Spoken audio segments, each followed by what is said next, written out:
Hey everyone, this is Ben Krebs. Welcome to the Mark Prater podcast, where we aim to connect our global family of churches to our executive director. Hey Mark, that looks beautiful wherever you are right now. Now I understand you're in California because the executive director likes, it's a cush job, hanging out, Cali, right?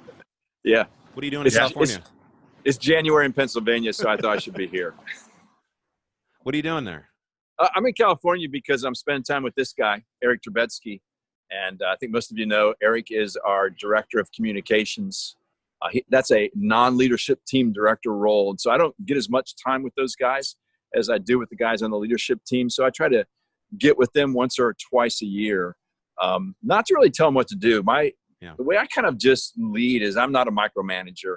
I want to get the right guys in the right position and then give them direction, let them do their thing. And Eric is doing that very, very well. Yeah. So I'm out here spending time mostly learning from him rather than telling him what to do. How are you doing, Eric? Doing good. Been a good week of taking Mark surfing. And Oh, wow.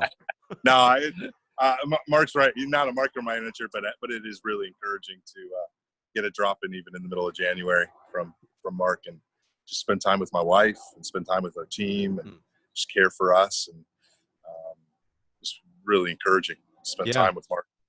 That's wonderful. Hey, Mark, you said you're not a micromanager, but so what is your leadership philosophy as you connect with directors and leadership team members? Yeah, well, I think we, first of all, just overall, I'm representing the leadership team in this. We just see ourselves as men who exist on a team to serve our pastors in our churches. So I know that term servant leadership gets overused, but that's really our heart and our desire. So part of my reason for even being here with Eric is to serve, as he mentioned, he and Kiersey and his team while I'm here. And we want to do that consistently in the way that we lead overall. But in terms of just working with other leaders in Sovereign Grace, whether they've got a director role that's on the leadership team or they're on the leadership team, I really do just want to get the right guys in the right place and just serve them. So I can be a servant leader to them, giving them what they need to get what needs to be done to serve our churches and our pastors. And again, I think Eric's just doing a great job of that. Yeah. Hey, can I ask, Mark, how often are you on a plane just visiting with a guy and a couple who's serving Sovereign Grace churches? Probably. Oh, if you throw our pastors in there, so they're not necessarily on a leadership team, I'd say probably a couple times a month. Wow. Yeah. Thank you. Yeah, you're welcome. Wonderful. So we're still figuring out our polity a little bit. First generation leadership team, guys moving on and off of that leadership team. How do you see, what do you see the future of the leadership team, how that's going to play out going forward? Yeah. I'll give you my thoughts and keep in mind that I work in concert with the executive committee.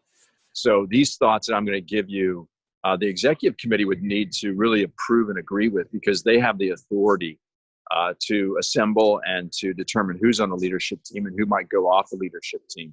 So I just want to recognize the authority of our Book of Church Order and the Council of Elders in particular, especially in this case through the executive committee. But we made a change a few years ago, as most of the guys know, where we've got directors who have defined responsibility on the leadership team.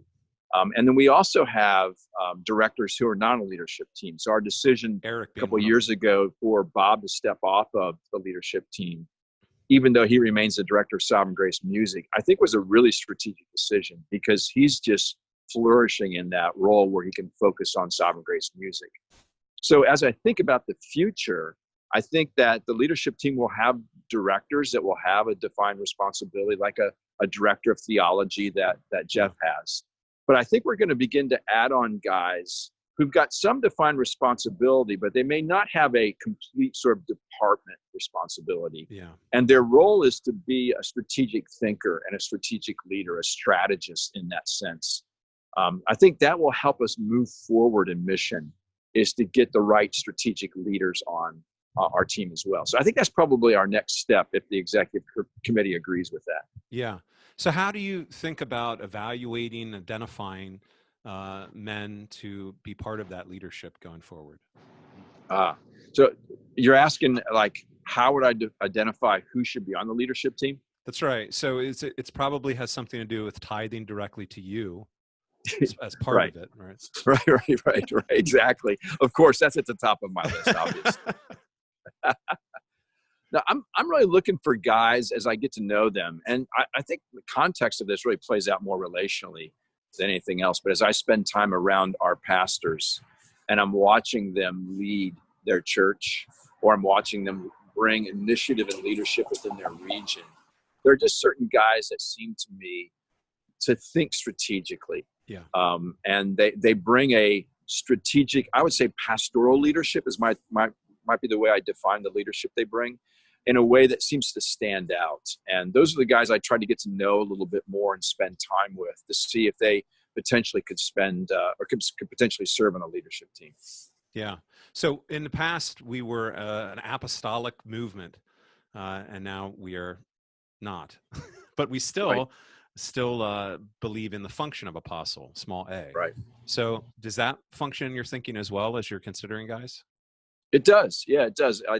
We're elder led, so we're no longer an official apostolic movement, if you can say it that way, but believe that the gift of apostolic ministry is so important to our future in the way that we both plant and care for and strengthen and build churches. And so there are guys that obviously have that gift and may or may not be on a leadership team. There are guys that I think they're on a leadership team now that have that gift. I think Mickey is one of those. But there are guys that may not ever serve on the leadership team that are functioning that way. Some of our regional leaders, I think, do that really well. Rick Gamache comes to mind as a guy who I think has an apostolic gift. Wonderful. Well, thanks for taking some time in sunny California to fill us in on what you're up to and your thoughts about leadership team. And I think somebody just ran past, so maybe you can go join them for a little jog. All right, great. We'll do that. Thanks for taking time, everyone, to watch this podcast. Hope it was helpful. God bless you, and we'll see you next time. Thank you for watching. If you have questions or comments, Mark would love to hear from you. For more videos like this, hit subscribe on YouTube or by email at markkprater.com.